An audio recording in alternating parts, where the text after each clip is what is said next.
विद्यार्थी मित्रांनो नमस्कार. इयत्ता 6वी भूगोलामधील 8वा धडा नैसर्गिक संसाधने याचा स्वाध्याय आज आपण या व्हिडिओमध्ये सोडवणार आहोत. चला तर मग स्वाध्यायाला सुरुवात करूया. प्रश्न अ आहे, खालील नैसर्गिक संसाधनांचा उपयोग काय? यापैकी पहिलं संसाधन आपल्याला दिलेलं आहे पाणी. आता पाण्याचे अनेक उपयोग आहेत, आपण यातले काही प्रमुख उपयोग या ठिकाणी लिहूया.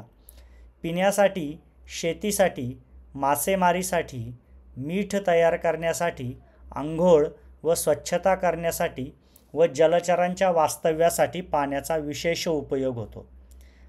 याशिवाय पाण्याचे आणखी बरेच उपयोग आहेत, आपण इथे थोडक्यात काही महत्त्वाचे उपयोग लिहिलेले आहेत. पुढील संसाधन पाहूया. पुढे आपल्याला संसाधन दिलेलं आहे वने. याचे उपयोग लिहायचे आहेत. फळे, फुले, डिंक, मध, लाकूड, औषधे, रबर इत्यादी उत्पादने मिळवण्यासाठी व प्राण्यांच्या वास्तव्यासाठी वनांचा उपयोग होतो.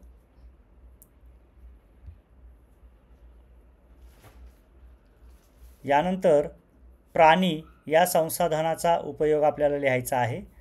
नांगरणीसाठी, वाहतुकीसाठी, प्रवासासाठी आणि दूध, मांस, कातडे, लोकर, हाडांची भुकटी इत्यादी उत्पादने मिळवण्यासाठी प्राण्यांचा उपयोग होतो.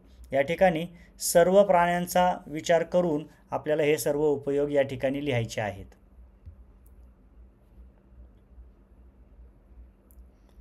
पुढील संसाधन आहे खनिजे.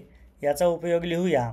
धातू खनिजांचा धातू मिळवण्यासाठी व अधातू खनिजांचा वेगवेगळी रसायने मिळवण्यासाठी उपयोग होतो.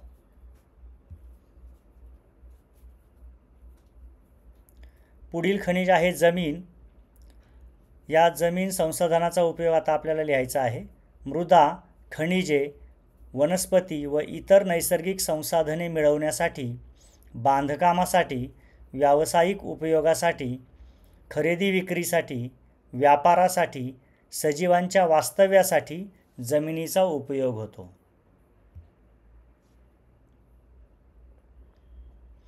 यानंतर प्रश्न ब आहे, ओघ तक्ता पूर्ण करा.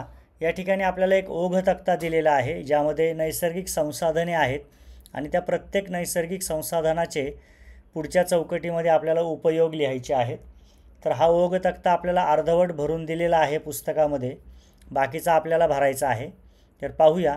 नैसर्गिक संसाधने, त्यामधील पहिलं नैसर्गिक संसाधन आहे मृदा आणि त्याचा उपयोग आहे शेतीसाठी. दुसरा आहे हवा. याचा प्रमुख उपयोग आहे श्वसनासाठी. तिसरं संसाधन दिलेलं आहे पाणी. याचे प्रमुख उपयोग आहेत शेती, मासेमारी, मीठ निर्मिती आणि पिण्यासाठी. यानंतर खनिजे, यांच्यापासून आपल्याला धातू मिळतात. वनस्पती, वनस्पतींपासून आपल्याला फळे, फुले, लाकूड, रबर, डिंक व लाख या महत्त्वपूर्ण वस्तू मिळत असतात. यानंतर पुढील संसाधन आहे प्राणी. यापासून दूध व मांस मिळते. आणि शेवटचे महत्त्वाचे संसाधन आहे जमीन. यापासून आपल्याला इतर सर्व नैसर्गिक संसाधने मिळतात. त्याचबरोबर बांधकाम, जागेची खरेदी विक्री, व्यापार या सर्वांसाठी सुद्धा जमीन या नैसर्गिक संसाधनाचा उपयोग होत असतो. अशा पद्धतीने नैसर्गिक संसाधने व त्यांचे काही प्रमुख उपयोग भरून आपण हा ओघ तक्ता पूर्ण केलेला आहे. पुढील प्रश्न पाहूया.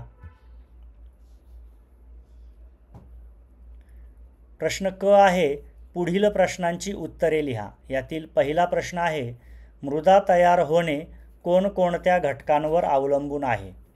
उत्तर पाहूया. 1. हिमनदी, नदी व वारा या कारकांमुळे खडकांची झीज होते. 2. सूर्याच्या उष्णतेमुळे ही खडकांचे अपक्षरण होते. 3. खडकांचे बारीक कण जमिनीच्या उतारावरून नदीच्या प्रवाहाबरोबर वाहत जातात व सखल प्रदेशात संचयित होतात.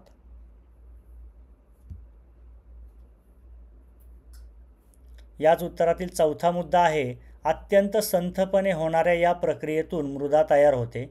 साधारणपणे 1 सेंटीमीटर जाडीचा मृदेचा थर तयार होण्यासाठी हजारो वर्षांचा काळ लागू शकतो. अशा प्रकारे खडकांचे अपक्षरण व खडकांच्या बारीक कणांचे संचयन या घटकांवर मृदा तयार होणे अवलंबून आहे. पुढील प्रश्न पाहूया.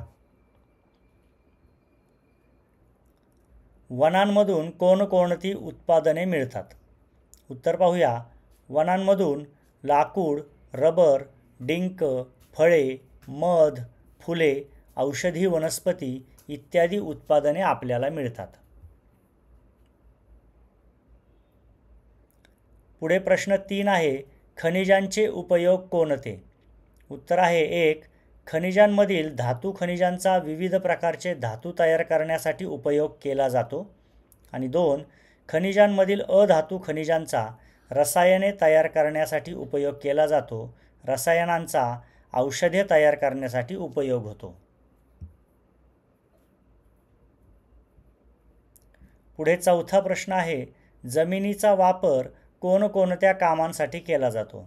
उत्तर आहे मृदा, खनिजे, वनस्पती इत्यादी इतर नैसर्गिक संसाधने मिळवण्यासाठी, बांधकामासाठी, व्यावसायिक उपयोगासाठी, खरेदी विक्रीसाठी, व्यापारासाठी आणि सजीवांच्या वास्तव्यासाठी जमिनीचा वापर केला जातो.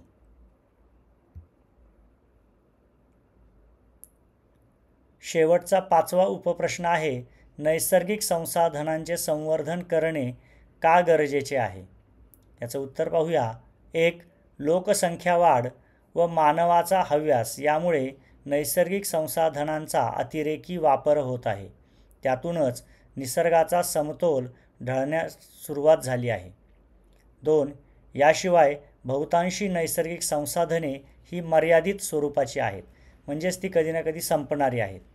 आणि 3. निसर्गाचा समतोल टिकवून ठेवण्यासाठी नैसर्गिक संसाधनांचे संवर्धन करणे गरजेचे आहे. या ठिकाणी या पाठावरील आपला स्वाध्याय पूर्ण होत आहे. सर्व नैसर्गिक संसाधने, त्यांचे महत्त्व आणि त्यांची संवर्धन करण्याची गरज खूप महत्त्वाची आहे हे आपल्याला या पाठातून शिकायला मिळालं. स्वाध्यायातील सर्व प्रश्नांची उत्तरे आपण इथे पाहिलेली आहेत. या सर्व उत्तरांचा व्यवस्थित अभ्यास करा आणि आपल्या वहीमध्ये सुंदर हस्ताक्षरात हा स्वाध्याय लिहून काढा. आजचा व्हिडिओ या ठिकाणी पूर्ण होत आहे. धन्यवाद.